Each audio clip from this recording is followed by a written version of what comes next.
Frères et sœurs et amis, que la grâce et la paix de Dieu soient avec chacun de vous. Amen. Et ceci dans le nom de notre Frère et Seigneur, Jésus-Christ. Ça fait déjà 3 semaines, oui, que nous avons ensemble une petite mini-série qui est axée sur le péché. Au départ, nous voulons faire en 2 présentations, mais au cours de route, nous venons juger nécessaire pour nous capables de faire en 3 présentations, question pour nous capables d'assimiler adéquatement et sujet ça. Eh bien, je viens aujourd'hui à cette 3e et dernière partie de cette mini-série ça, qui est titrée du péché à la translation. Du péché à la translation, partie 3. Eh bien, on nous ferme les yeux, nous pour nous faire un coup de prière. Même là que nous t'ai prié, mais on nous fait prier encore pour nous capables de demander bon Dieu Saint-Esprit. C'est très important. Nous parlons. Oui, papa, nous vous remercions parce que vous avez utilisé nous, Seigneur, pour capables de nourrir le peuple. Mais avant de nous faire, Seigneur Dieu, nous demandons autant prie, accordez-nous l'Esprit Saint, Seigneur. Et faites de même aussi pour nos frères et sœurs qui sont présents. Et aussi pour nos auditeurs, Seigneur Dieu, ceux qui nous écoutent sur YouTube et qui sont avec nous sur Google Meet, Père. Alors, même grâce, même bénédiction, Seigneur Dieu, qui au même nous capables de bénéficier de lui. Que soit ainsi, au nom de ton Fils Jésus-Christ qui fait carré au siècle des siècles. Amen. Sœur Vital, nous saluons, chères sœurs. Et nous te remercions parce que vous honorez nous avec présence. Qui titre présentation nous, c'est du péché à la translation. Eh bien, après la création, péché qui c'est un intrus mystérieux et inexplicable, eh bien, il prend place dans le monde là. Qu'est-ce qu'il fait? Il ternit en nous l'image de l'Éternel notre Dieu. Ensuite, ça vient causer séparation entre nous avec l'Éternel. Et il vient mettre nous dans une situation désespérée. Et l'Éternel vient mettre à exécution un plan que l'Été gagne. Donc, péché existait, c'est vrai, cependant, l'Éternel a fait grâce. L'Éternel a fait grâce à notre race déchue. Donc, dans l'omniscience, ça te permet que l'Été élaborer un plan avant la création du monde, afin que l'Été capable de remédier au cas où ce fléau ça, qui est injustifiable, apparaît. Eh bien, ce qui est malheureusement le cas. Donc, ce plan de sauvetage, le plan de la rédemption en faveur de l'humanité entière, il trouve en qui est-ce? Il trouve en une seule personne. Eh bien, cette seule personne, c'est qui est-ce? C'est Jésus-Christ, l'unique Fils engendré de Dieu. Eh bien, grâce à Jésus-Christ, les hommes sont capables de retrouver encore la faveur divine. Donc, l'Éternel a invité les hommes à la repentance. OK? Comme si ils sont capables de foi dans le plan ça que lui-même qu'il élaboré. Ce plan de sauvetage qui c'est le plan de la rédemption. Eh bien, c'est dans le livre ça même que nous pourrons lire l'histoire de la rédemption. Nous pourrons dans le chapitre 6, nous pourrons lire le premier texte que nous joignons dans la page 53, paragraphe 2. Nous pourrons lire, il dit nous comme ça que les anges s'entretinrent avec Adam après sa faute. Je reprends. Les anges s'entretinrent avec Adam après sa faute, lui révélèrent le plan de la rédemption, lui faisant comprendre que la race humaine n'était pas donc dans une situation désespérée. Donc, t'es gain espoir. Malgré la terrible séparation qui s'était produite entre Dieu et l'homme, celui-ci, c'est-à-dire l'homme, pouvait être sauvé grâce à l'offrande de son Fils bien-aimé. Mais le seul espoir des humains résidait dans une vie d'humble repentir et de foi dans le plan établi par le Créateur. tous ceux qui accepteraient ainsi Jésus comme leur unique sauveur jouiraient à nouveau de la faveur de Dieu grâce au mérite de son Fils. Est-ce qu'effectivement nous pas jouir réellement du grand privilège en Jésus-Christ? Oui, ça nous compte chanter. Heureux qui repose sur ton bras puissant, on a toutes choses en te possédant. Donc, ce plan, l'y fait du Fils de Dieu notre modèle. Le modèle que chaque être vivant, que chaque enfant de Dieu doit imiter afin qu'il soit capable de devenir participant de la nature divine. En Christ, l'Éternel a fait grâce. Il nous a fait de grandes grâces. C'est à nous, pécheurs, d'en profiter avant la fin du temps de probation. Nous connaissons des gens qui dit que ils péché trop, ils trop méchants, que péché est incurable, que pour eux, pas de salut, c'est fini. Eh bien, nous connaissons qui ça fait moun ça ou penser comme ça? Eh bien, c'est la voix de l'ennemi des âmes qui fait comprendre ça. La grâce de l'Éternel est pour tous les pécheurs, même les plus grands pécheurs et les pires criminels qui sont encore vivants, bien entendu.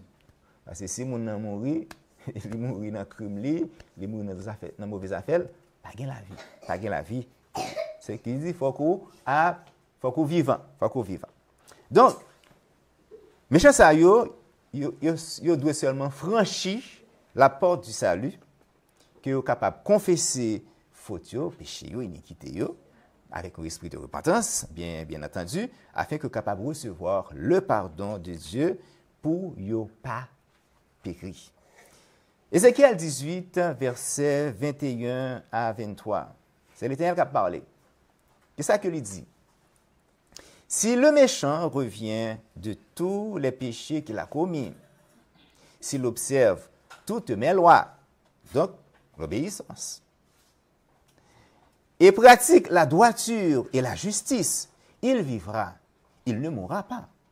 Donc, frères et sœurs, il s'agit là vraiment de la parole de Dieu. Bon Dieu, pas bon nous mentir. Ok? Pas oublier, rappelez-nous que Jésus-Christ, que l'Éternel, il est fidèle, il est juste et ensuite il est miséricordieux. Verset 22. Toutes les transgressions et toutes les transgressions de ce méchant, que ce méchant a commises, seront oubliées, définitivement oubliées. Il vivra à cause de la justice qu'il a pratiquée. Ce que je désire, est-ce que le méchant meurt? Dit le Seigneur l'Éternel. N'est-ce pas qu'il change de conduite et qu'il vive? Donc, bon Dieu, il t'a aimé, ouais, la conversion de tous les méchants. L'Éternel t'a aimé que le pécheur est capable, conscient de étal, afin qu'il est capable de confesser faute lio, afin qu'il est capable de recevoir le pardon. Et ensuite, c'est l'Éternel même qui pourra le purifier. 1 Jean 1, verset 9. Si nous confessons nos péchés, il est fidèle et juste pour nous les pardonner et pour nous purifier de toute iniquité. Bon petit verset, on connaît très bien par cœur, qui dit « Celui qui cache ses transgressions ne prospère point, mais celui qui les avoue et les délaisse obtiennent miséricorde. » Donc, mini-série ça, ok, qui gagne la donne 3 présentations, qui gagne pour titre du péché à la translation, eh bien, c'est une étude que nous tirons du sanctuaire, qui c'est seul enseignement doctrinal qui identifie l'adventisme et qui fait de nous un peuple différent de tous les autres chrétiens. Donc, la compréhension correcte de l'œuvre du Christ dans le sanctuaire céleste est la fondation de notre foi. Donc, nous séparer cette mini-série ça et de la manière que le sanctuaire est structuré. En combien de parties le sanctuaire est structuré? Exactement, qui c'est un parvis, un lieu saint et un lieu très saint. Donc, de trois parties ça, eh bien, ça impliquait aussi trois types de services qui sont le service quotidien, le service circonstanciel et le service annuel. Donc, de ces trois types de services qui déterminaient les trois étapes du péché à la translation. Et trois étapes, ça, c'est qui ça? C'est, nous sommes capables de dire, moi, c'est la justification, la sanctification et la purification. Donc, la justification, la première étape. Et bien, étape ça, il concernait le ministère terrestre de Jésus-Christ. Jésus-Christ qui prend naissance sous terre, sous ça, qui grandit et qui finit un adulte et que yo méprisé, que yo abandonné, qui souffrit en pile. D'ailleurs, yo ba Jésus-Christ, yon ti nom l'homme de douleur. Jésus-Christ a beaucoup souffert et l'Éternel qui ça le fait, lui fait tomber sur Jésus-Christ l'iniquité de nous tous pour lui capable de protéger nous de la seconde mort. Bon Dieu remet nous, hein? Pas vrai? Bien, c'est bagay ça que nous capables de lire dans 53e chapitre du livre du prophète Isaïe. Nous allons lire Isaïe 53, versets 3 à 8. Méprisé et abandonné des hommes, hommes de douleur et habitués à la souffrance, semblable à celui dont on détourne le visage. Nous l'avons dédaigné, nous n'avons fait de lui aucun cas. Nous l'avons dédaigné, nous n'avons fait de lui aucun cas. Cependant, ce sont nos souffrances qu'il a portées, c'est de nos douleurs qu'il s'est chargé. Et nous l'avons considéré comme puni, frappé de Dieu et humilié. Mais il était blessé pour nos péchés, brisé pour nos iniquités. Le châtiment qui nous donne la paix est tombé sur lui et c'est par ses meurtrissures que nous avons guéri. Donc, la guérison ici, lui concernait tout le monde qui acceptait entrer dans le plan salut, ça, plan salut qui est gratuit, bien entendu, en Jésus-Christ. D'ailleurs, c'est l'unique moyen que l'Éternel, bon Dieu, lui disposait pour capable guérir l'homme déchu. Encore, c'est à nous-mêmes pour qui profiter. Nous parlons dans versets 6 et 8. Nous étions tous errants comme des brebis. Chacun suivait sa propre voie. Et l'Éternel a fait tomber sur lui l'iniquité de nous tous. Il a été enlevé par l'angoisse et le châtiment. Et parmi ceux de sa génération, qui a cru qu'il était retranché de la terre des vivants et frappé pour les péchés de mon peuple. Christ, il n'est pas mort pour justifier le péché. Il est mort pour capable justifier qui ça? Le pécheur. Donc, le pécheur doit se repentir et avoir foi dans l'unique plan du sauvetage de l'Éternel, notre Dieu. Et ce seul plan se trouve en qui? En Jésus-Christ, le seul Fils engendré de Dieu. C'est bien malheureux que les Juifs ont rejeté Christ. Ainsi, ça qui passé, ils ont rejeté automatiquement le seul plan de sauvetage que l'Éternel les gagne en faveur de l'humanité. Eh bien, dans la première étape, ça, nous te comprendre le symbolisme de la porte du sanctuaire.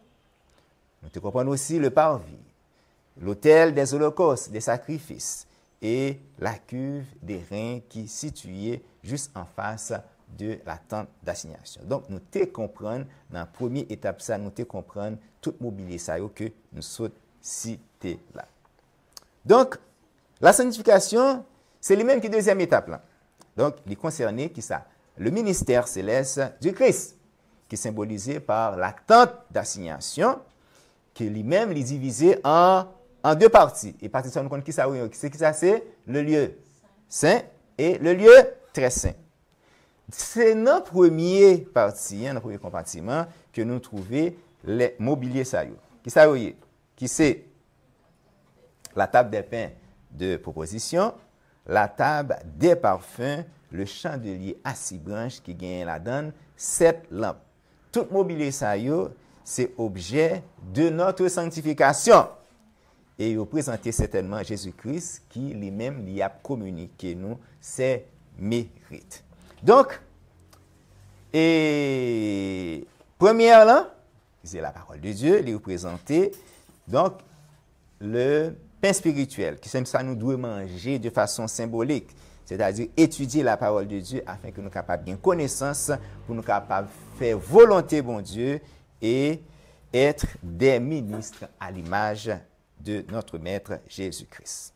La deuxième, deuxième nom, qui c'est la prière, la table des parfums, c'est ça, la table des parfums, exactement. La table des parfums, merci beaucoup ma femme, la table des parfums qui est symbole de prière, et je me fais dans le texte, ok, prière, prière que Jésus-Christ lui-même lui intercédé pour nous auprès de son Père par ses mérites. Et aussi, pas oublier que c'est prier nous-mêmes qui c'est la meilleure façon pour nous capables de communiquer avec l'Éternel, notre Dieu. Et troisième nom, qui ça? Le chandelier à 7 lampes qui est alimenté par qui ça? Par l'huile pure d'olive, symbole de nos œuvres justes par rapport à l'Esprit Saint en nous. Effectivement, c'est grâce au Saint-Esprit que nous sommes capables de faire des œuvres justes et bonnes qui sont les œuvres du Christ. Donc, à chaque fois que nous faisons des choses qui sont mal, eh bien, nous comprenons aussi que le Saint-Esprit n'est pas là, il n'est pas dans nous. OK? Donc, si l'Esprit de Dieu n'est pas dans nous, bon, nous voyons que pas gain la vie pour nous. Donc, Kounia, nous rendus dans la deuxième étape qui est liée avec la troisième partie du sanctuaire, qui est le lieu très saint. Eh bien, deuxième compartiment, tente d'assignation, qui c'est ça? Un carré parfait, qui mesurait 5 mètres de long, 5 mètres de large et 5 mètres de hauteur. Eh bien, dernière étape, ça, c'est une étape qui est purement adventiste du 7e jour, bien que l'adventiste moderne lui-même, il a rejeté compréhension pionnière, mais nous-mêmes, qui fait partie de l'adventiste historique 1989, eh bien, nous accrochons fermement à enseignement ça, à compréhension pionnière nous de enseignement ça. Kounia, nous sommes dans le lieu très saint du sanctuaire, ok? Lieu qui représentait l'expiation finale ou encore la purification, comme nous mentionnons tout à l'heure, il y a un rapport avec le service annuel.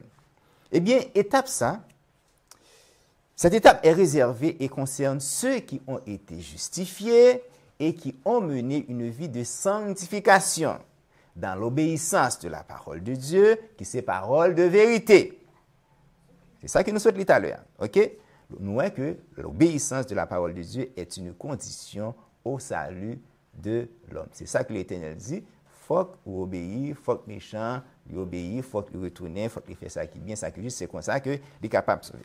Donc, frères et sœurs et amis, le ministère de la purification du sanctuaire doit être accompli avant le retour en gloire de notre Sauveur et Seigneur Jésus-Christ sur l'agneau du ciel. Eh bien, par cette purification, cette étape, Christ, qui ça le fait, l'a préparé l'Église pour l'Église capable de recevoir, pour les capable d'établir définitivement trône li. Donc, ce ministère du Christ débute par quoi? Par un jugement d'investigation dans le but pour faire qui ça? Pour capable déterminer tout le monde qui vient pour monter au ciel et aussi pour gagner aussi un effacement de tous les péchés repentis du peuple de Dieu. Donc, en dedans, dernière étape, ça, nous avons deux bagailles. Nous avons jugement investigatif, ensuite nous avons purification du sanctuaire. Tous les deux bagailles, ça, que jugement investigatif là, que effacement péchien, tous les deux concernent de façon exclusive le peuple de Dieu. Le peuple de Dieu, depuis Adam jusqu'au dernier chrétien qui vient pour franchir la porte du salut avant que porte ça les fermé. Donc, tous les débarras ça yo gen pour fait avant que Jésus-Christ li retourne. Donc, là nous référons au sanctuaire typique lévitique qui touchait le service annuel. Mais invitez-nous à lire citation ça qui nous vient dans la tragédie des siècles, dans la page 381, nous pourrons lire le premier paragraphe là. Mais ça que dit.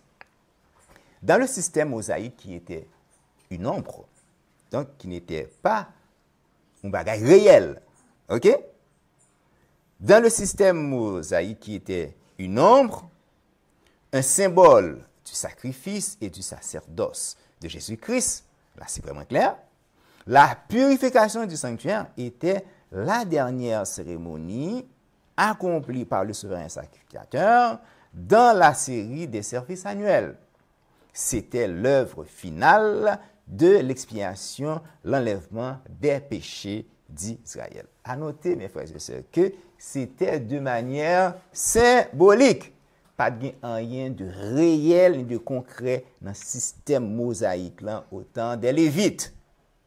Eh bien, à ces moments précis, avec les Lévites, eh bien, à la fin de chaque année religieuse, eh bien, tu gagné un sacrifice, tu gagné un bouc qui était sacrifié pour la purification du sanctuaire. Pour ça, afin que tu es capable d'expier tous les péchés qui étaient entrés dans le tabernacle. Eh bien, faites ça, il était relé aussi le Yom Kippour, le jour des expiations. C'était une grande cérémonie, toute une cérémonie, côté que tu as 5 animaux qui ont été utilisés pour bagaille ça. C'était un taureau, 2 boucs avec 2 béliers. Taureau avec une bélier, il était servi pour Aaron et famille Aaron. L'autre bélier lui-même était utilisé pour l'Holocauste au profit des enfants de Dieu, du peuple Israël. Ensuite, pour les 2 boucs, c'était le grand sacrificateur qui s'est fait, il était tiré au sort. Okay? Premier, il était allé pour l'Éternel, c'est bouc ça qui était sacrifié. Et ensuite, l'autre là, qui c'est Azazel, ce bouc ça, eh bien, il était relâché vivant dans le désert. Et le bouc ça, il symbolisait Satan qui pourrait vivre sur la terre désolée pendant le millénium à venir. Lévitique 16, versets 8 à 10. Lévitique 16, versets 8 à 10. Mais imagine, Aaron jettera le sort. Donc, nous connaissons ça, oui. Tonton Palmis, c'est exactement ça. Tonton pour bon Dieu, Palmis pour, en quelque sorte, c'est ça. Aaron jettera le sort, ok, sur les 2 boucs. Un sort pour l'Éternel et un sort pour Azazel. Aaron fera approcher le bouc sur lequel est tombé le sort pour l'Éternel et il l'offrira en sacrifice d'expiation. Verset 10. Et le bouc sur lequel est tombé le sort pour Azazel sera placé vivant devant l'Éternel afin qu'il serve à faire l'expiation et qu'il soit lâché dans le désert. Pour qui? Pour Azazel. Bon, grande cérémonie ça, et cérémonie typique ça, au temps des Lévites, eh bien, il était servi de façon symbolique à l'effacement définitif des péchés duquel le peuple de Dieu était commis pendant toute année, tout péché qui était contaminé le sanctuaire terrestre. Donc, si nous voulons comprendre davantage le service annuel, ça, eh bien, moi, je suggère nous pour être capable d'étudier le chapitre 16 de Lévitique. Chapitre ça, expliquer nous de façon impeccable l'expiation finale ou encore le jour des expiations. Eh bien, rituel ça, comme nous sommes capables d'imaginer déjà, l'ité allé qui côté joue dans le lieu très saint du sanctuaire. Cette partie que nous sommes dit à l'heure qui c'est un carré parfait. Côté que nous trouvons, qui s'en donne, nous trouvons l'arche de l'alliance, meuble qui représentait le jugement dernier, le jugement de Dieu dans la justice du Christ sur le trône de sa gloire. Présentement, l'Éternel, notre Dieu, qu'est-ce qu'il a fait? Il a passé nous en examen. Pour qui ça? Pour être capable d'enlever toute tache de pureté de notre caractère, afin pour nous capables de venir tourner des modèles de justice. D'où la nécessité de contempler Christ, notre modèle, le modèle parfait en qui il n'y a aucune trace de corruption. Les petits bagages sur mes frères et sœurs, nous-mêmes tout penser à nous-mêmes, à tête nous qui doit ressembler à Jésus-Christ à ce moment ça. Là, qu'on y a là, devoir à nous, notre devoir personnel, c'est de marcher comme Jésus-Christ lui-même l'était marché pendant que l'État vive sous terre souillée ça. Nous-mêmes, nous vivons sous terre souillée, c'est vrai. Jésus-Christ était vivre sous lit. Jésus-Christ agit bien. Jésus-Christ, c'est modèle nous devons agir même gens avec Jésus-Christ. C'est-à-dire de marcher humblement avec Dieu, et bien comme ça, vie nous va tourner une vie exemplaire, et bien pour tout le monde qui pourquoi fait la paix avec l'Éternel. Conseil sur la nutrition, l'adultère et le divorce, chapitre 5, nous pourrons aller dans la page 85, nous pourrons aller paragraphe 2. Tous ceux qui aiment Jésus et gardent ses commandements cherchent à éviter même les apparences du mal. Non par obligation, mais par souci d'imiter un modèle sans tache. Donc, c'est ça qui doit principal mobile nous. Nous devons éviter le mal tout simplement par préoccupation d'imiter Jésus-Christ qui c'est modèle nous. Pas oublier que pas gain tâche. Jésus-Christ, il pas gain tâche de souillure. OK. On va continuer. Et aussi par quoi? Par aversion. C'est-à-dire pour nous capables de gagner une haine pour tous ceux qui est contraire à la loi écrite dans le cœur, conscients de leur insuffisance, ils se confieront en Dieu, car lui seul peut les garder du péché et de l'impureté. L'atmosphère qui les entoure est pure, et ils ne veulent corrompre ni leur âme, ni celle des autres. C'est ça l'attitude du vrai chrétien. Donc, le vrai chrétien, il doit faire attention pour qui ça? Pour ne pas corrompre âme li, et pour ne pas corrompre aussi âme frère seul qui chita bon côté. Donc, ces vrais chrétiens se plaisent à pratiquer la justice, à aimer la miséricorde et à marcher humblement avec Dieu, comme Christ qui c'est modèle nous. Maintenant, question. OK? Comment se nomme encore le grand mobilier qui se trouvait dans le lieu très saint du sanctuaire lévitique? Qui j'ai intérêt? C'est l'arche de l'alliance. Eh bien, à ça, il était composé de deux parties. Un coffre avec un couvercle ou encore, en bon français, on dit ça, propitiatoire. OK, tantôt nous t'ai parlé de modèle, nous t'ai parlé de caractère, nous t'ai parlé de vie exemplaire. Ben, il faut noter que toutes ces bonnes choses, vous trouvez qui est? En qui? Vous trouvez en Jésus-Christ, notre Sauveur et Seigneur. Mais invitez-nous pour nous capables de lire note ça. OK, mais ça que lui dit. La vie de Jésus est le modèle sur lequel repose notre jugement. Donc, nous ne pouvons pas nous garder à aucun homme. Nous ne pouvons pas nous garder à aucun pasteur. D'ailleurs, nous constatons, je ne dis pas, puis fort dans eux, c'est idolâtre. Vous comprenez? Modèle nous, c'est qui est? Modèle nous, c'est Jésus-Christ, le Fils du Dieu vivant. La vie de Jésus est le modèle sur lequel repose notre jugement. Étant pleinement homme, il est l'exemple parfait de ce que nous pouvons devenir en lui. La beauté de son caractère fait ressortir toutes nos imperfections. Quand nous nous approchons de Jésus, tous nos défauts sont mis en lumière et peuvent être ainsi nettoyés. Amen. Donc, à l'intérieur du coffre, nous te joignons 3 éléments. Et si ce n'est pas vrai? Premier élément, OK? Et c'est qui ça? C'est les 2 tables de pierre de la loi qui symbolisent la parole de Dieu, parole de vérité qui ne peut être changée.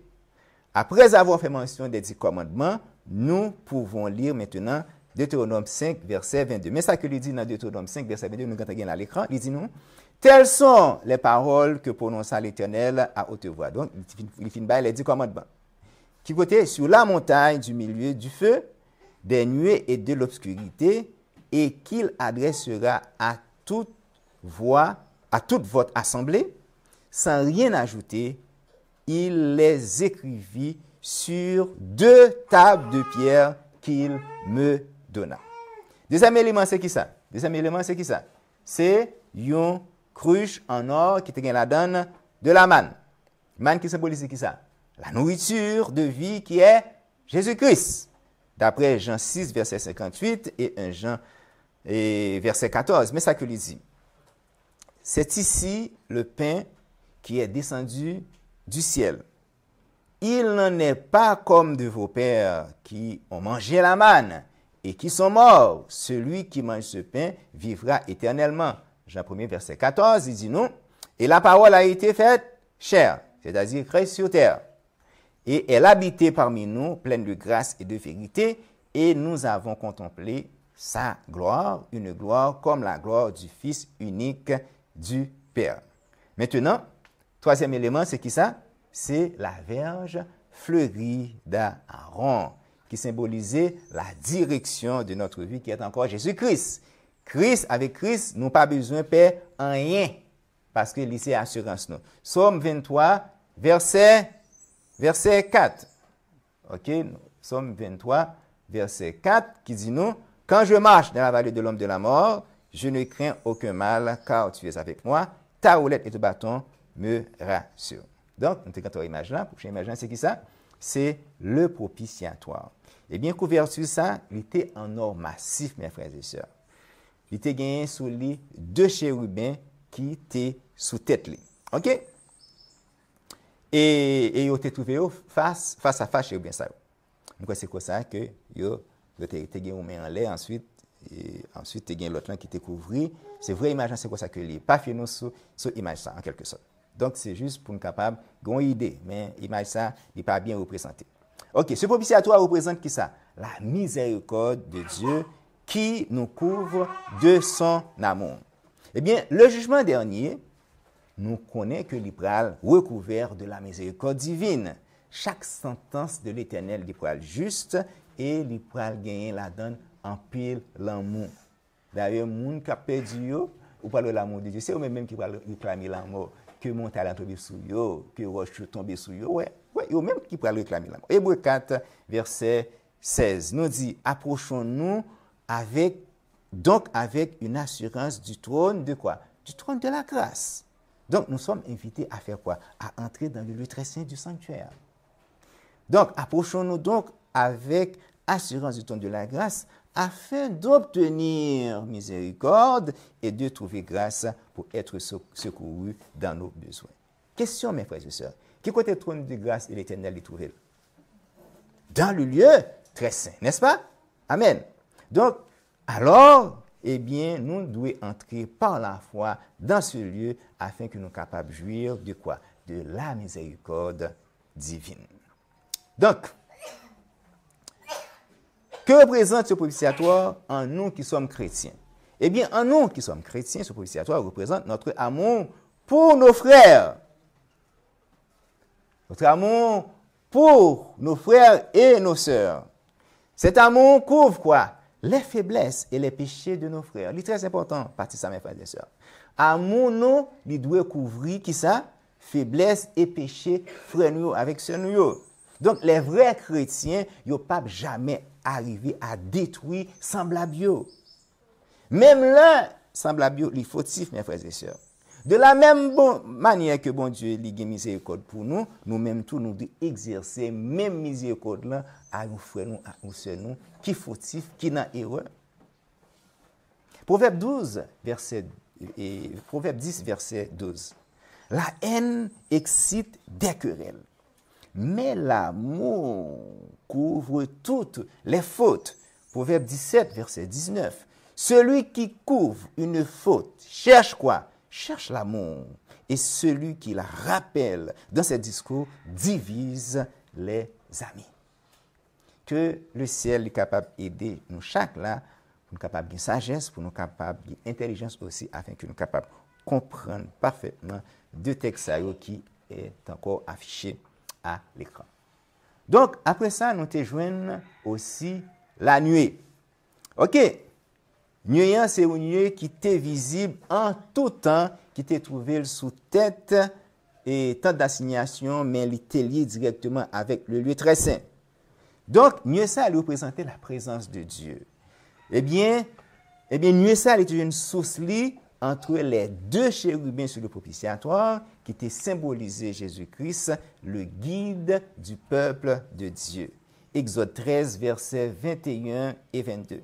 L'Éternel allait devant eux le jour dans une colonne de nuée pour les guider dans leur chemin, et la nuit dans une colonne de feu pour les éclairer afin qu'ils marchassent jour et nuit.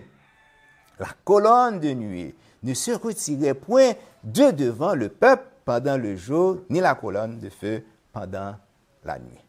Donc, imaginez, si le peuple n'a arrêté le paré, ça dit, c'est tête chargée, mes amis, mais l'Éternel vient la guérir dans le désert, nous ne pouvons pas monter, nous ne pouvons pas descendre, ça nous va le faire. Donc, de notre côté, nuée ça, il symbolise notre marche avec Dieu, qui c'est un indicateur pour tout le monde qui cherche la vérité.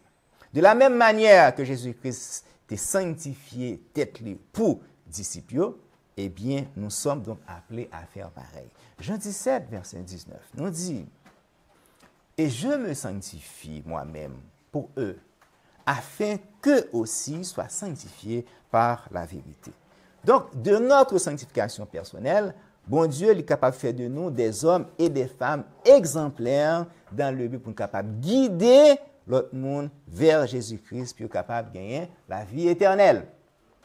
Amen. Amen. Donc, l'expiation finale est représentée qui ça? La purification de notre caractère et l'effacement de tous nos péchés des registres du ciel. Service ça, il est complet lorsque tous les fidèles de Dieu sont capables de camper, puis capables de mener une vie sans chute. En effet, Jésus-Christ il purifie nous de nos péchés et en nous amenant à la connaissance de la vérité dans l'unité de son esprit, rendant notre caractère à son image.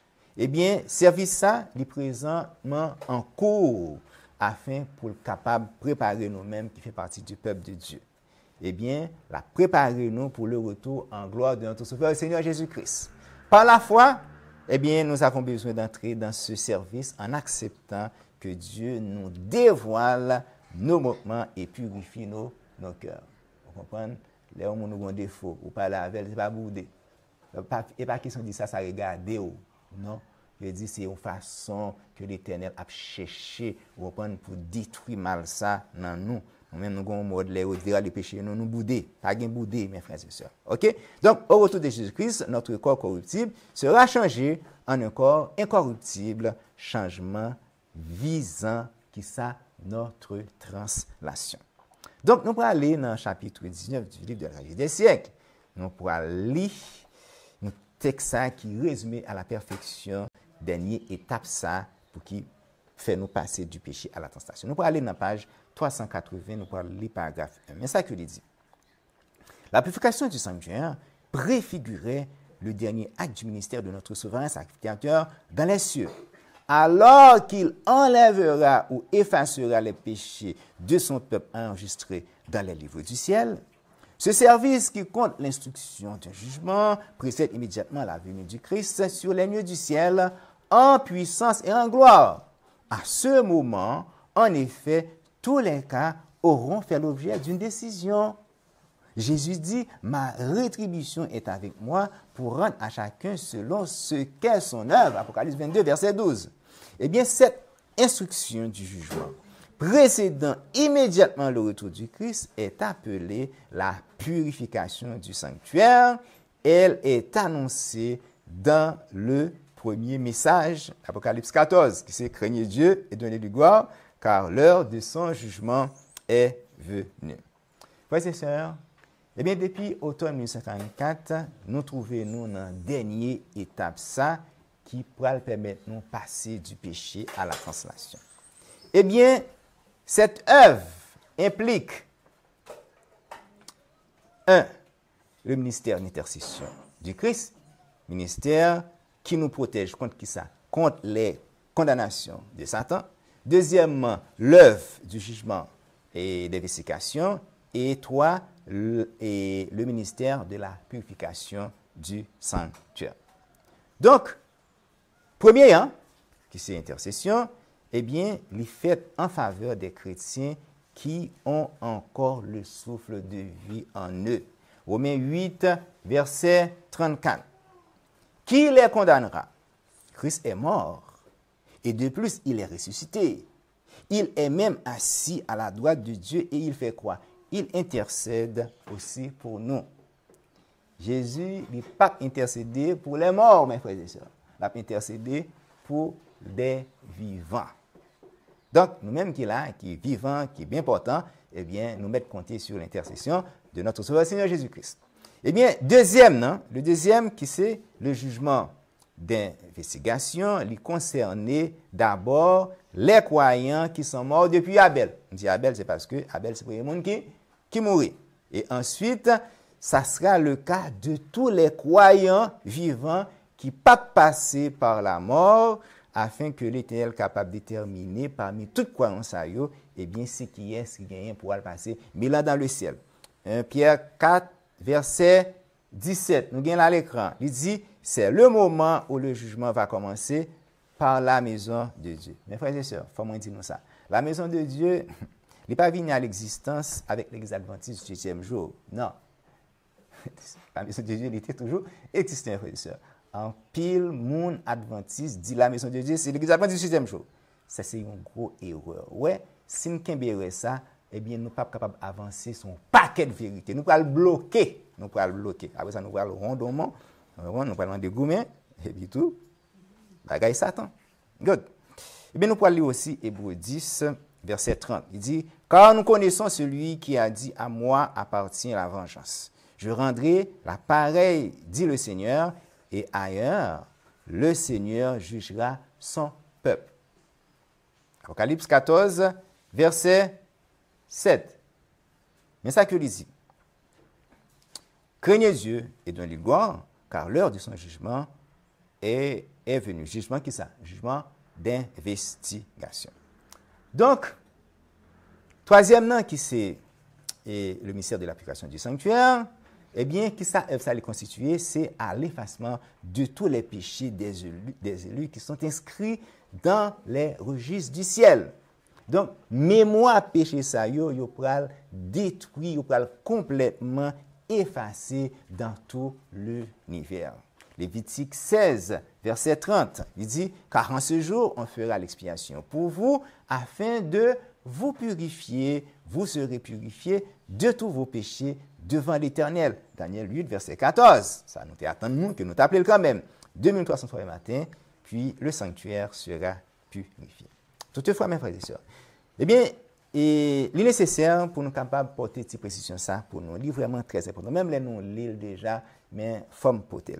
Il y a une énorme différence entre la confession, le pardon et la purification. Eh bien, là, nous conscients de péché, nous, c'est nous-mêmes de façon personnelle pour nous confesser auprès de l'Éternel, pour lui capable pardonner nous, et bien c'est comme ça, il pourra être capable de purifier nous dans le nom de son Fils Jésus-Christ. Donc, confession, pardon et purification sont trois choses distinctes dans le plan du salut. 1 Jean 1, verset 9. Si nous confessons nos péchés, chose que nous devons faire de façon personnelle et individuelle.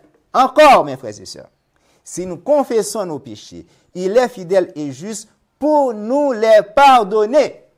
Dieu qui pardonne de façon généreuse tous ceux qui confessent ses péchés, ses fautes, ses iniquités. Dans un esprit de repentance, bien entendu. Dans un esprit de repentance. Et pour nous purifier de toute iniquité. Dans pas longtemps, mes frères et sœurs, le peuple de Dieu les gagne pour translater. Le peuple de Dieu les gagne pour quitter cette terre, pour aller retrouver lui aux côtés de l'Éternel, aux côtés de Jésus-Christ et des anges du ciel. Pour une période de combien de temps? Pour une période de 2000 ans. Alors, moi, dis nous, en nous prêts, en nous conformer, nous, dans la dernière étape ça que nous trouvons, nous, aujourd'hui. Nous finissons, nous pourrons faire un petit résumé de toutes 3 présentations ça que nous avons. Nous pas mes frères et sœurs. Donc, les 3 parties du sanctuaire représentaient qui ça? 3 étapes chronologiques dans le plan du salut pour passer du péché à la translation. Le premier, qui c'est le parvis, représentait le sacrifice expiatoire de Jésus-Christ sur la terre. C'est l'étape de la justification. La tente d'assignation. La tente d'assignation, regardez-moi si je mets pour nous. Si je mets ok, comme je mets ok. Donc, ensuite, ok. Donc, la tente d'assignation qui est divisée en 2 parties représentait le ministère d'intercession de Jésus-Christ. Nous connaissons, pour la partie 1, qui c'est le lieu saint, c'est l'étape de la sanctification. OK? Si ce n'est pas vrai, c'est la deuxième étape. Et ensuite, le lieu très saint. Le lieu très saint est l'étape de la purification ou encore de l'expiation finale qui est liée avec qui ça? Avec le jugement investigatif. Jugement investigatif. C'est exactement ça. OK? De toute façon, tableau en ligne là, on va me faire, après ça, mettre pour nous, nous sommes capables de gagner un lit. Donc, frères et sœurs, nous allons et nous connaissons le péché, c'est que ça, c'est un intrus mystérieux et inexplicable dont sa présence est injustifiable. Donc, péché, il est réellement et mettez une séparation entre nous avec l'Éternel. Péché, il est considérablement terni en nous l'image de notre Créateur. Donc, bon Dieu, dans l'omniscience, il était prévu un plan de restauration. Le plan ça, il prend 3 étapes, et 3 étapes, ça retrouve en Jésus-Christ, son seul Fils engendré. Eh bien, c'est Jésus-Christ l'unique remède contre le péché. En lui se trouve notre justice, en lui se trouve notre sanctification, en lui se trouve notre purification. Jésus lui-même à bouche nous, qu'est-ce qu'il dit? Il dit, venez à moi. Alors, en nous écouter Jésus-Christ, afin qu'à son retour, nous sommes capables de translater du péché à la translation. Nous pourrons le translater, même Jean avec Enoch, avec Élie, si nous encore vivants. Du péché à la translation, c'est ce que Dieu nous donne gratuitement en son Fils Jésus-Christ. Que le Seigneur vous bénisse. Amen. Amen.